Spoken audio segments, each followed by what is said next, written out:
Messieurs les ministres, j'en prendrai une partie de votre réponse pour dire que je suis d'accord que dans la perspective d'une éducation de qualité pour tous, le premier défi auquel nous devons faire face est de pouvoir accueillir tous les enfants en âge d'être scolarisés et leur assurer un parcours scolaire complet.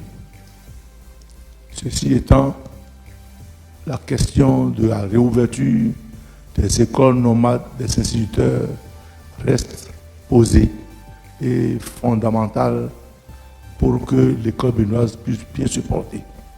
Je voudrais parler bien sûr de l'enseignement maternel et primaire, parce que il ne faut pas qu'on se trompe, celui qui veut tuer une nation tue son éducation.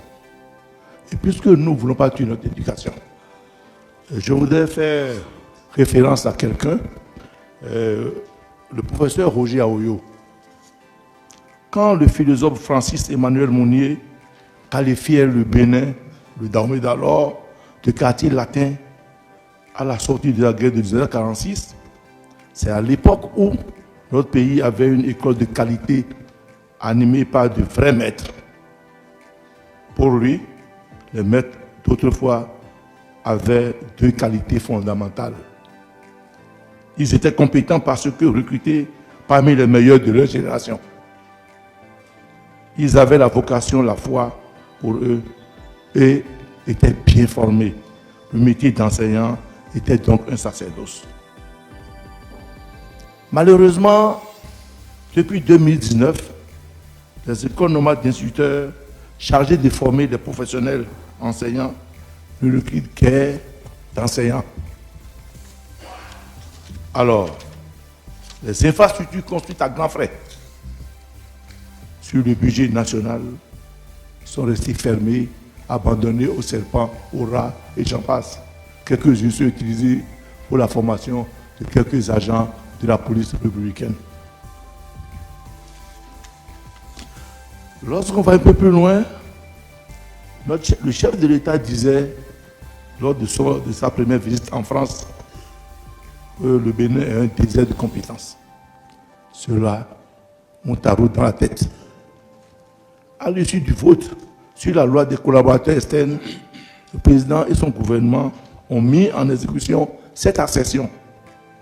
Unanimement donc, le gouvernement sur le fait que le Bénin manque cruellement de compétences pour réunir en notre pays le Bénin, autrefois quartier latin d'Afrique, son identité pourtant reconnue dans notre sous-région.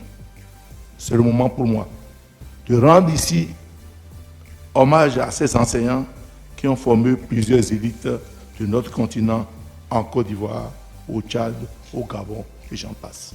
Nous voulons donc savoir ce qui a été fait fondamentalement et réellement depuis lors dans les domaines de l'éducation et de la formation des enseignants, à moins qu'on nous démontre que la compétence recherchée ne se situe pas dans ces domaines.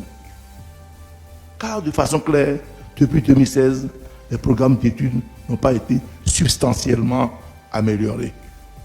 Malgré donc le discours, rien n'a véritablement changé. Il est impératif de situer le peuple sur la vision du gouvernement sur l'éducation. Le Conseil national de l'éducation, nouvelle génération, installé à corps et à cri, n'a jusqu'à ce jour démontré tout le bien qu'on espérait de cet organe. Les effectifs demeurent exagérément pléthoriques dans les salles de classe.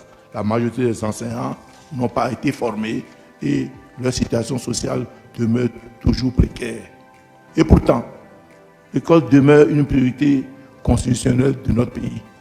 Le gouvernement a l'obligation de nous dire, ou par écrit, la magie qu'elle prétend opérer pour remédier à cette situation de désert de compétences. Ou bien nous ne devons pas nous attendre à ce que les privilégiés de la République envoient toujours leurs enfants se faire former ailleurs pour ensuite revenir diriger les enfants des pauvres. Où est passée l'école de qualité fondamentale de Kiev d'antan? La revenue des unis vivement. Je vous remercie.